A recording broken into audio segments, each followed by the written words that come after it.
MB autorestauracija atlieka visus automobilių restauravimo darbus ir šį kartą man padės. Atvežiau 26 tanko kėbulo dalį po bokštelinę dėžę, nusmėliuos, nugruntuos, žodžiu paruoš dažymui, profesionaliai, rimtą galingą aparatūrą. Tai tą puikų rezultatą, manau, pamatysim šiandien.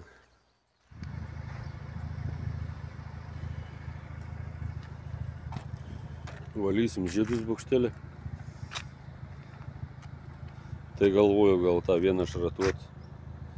Labai jau jisai apaugęs. Kadangi sriegio nėra, o šitam sriegis iš vidaus pasaugot biškį, tai nusmėliuosim gal. Korpuso dalis kabo paruošta. Antikorozinė danga savotiškai atrodo įdomiai.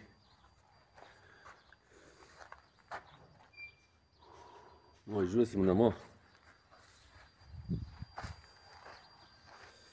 Dar kelios smulkmenos. O, gal matys. Dėžė važiuoja. Normaliai atrodo. Parvežu po bokštelinę dėžę.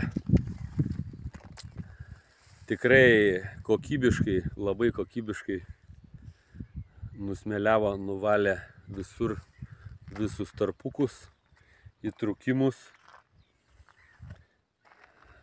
išvalė visus rūdis ir padengė gerą patikimą antikorozinę dangą.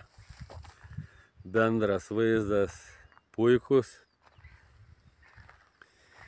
Žiedelis tika, kaip minėjau, tik nušratuotas.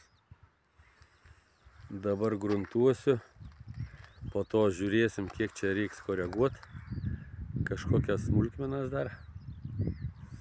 Ir padengsiu galų gale dažais. Panzergrau parinktą spalvą. Tai va toks progresas.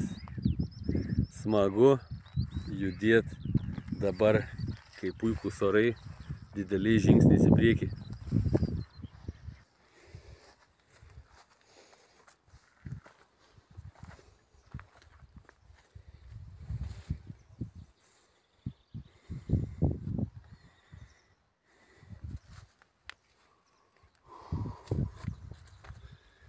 Tuoj gruntuosim. Visai normaliai jisai toks gyvas. Gyvas, gražus, su istorija, su gyvenimu.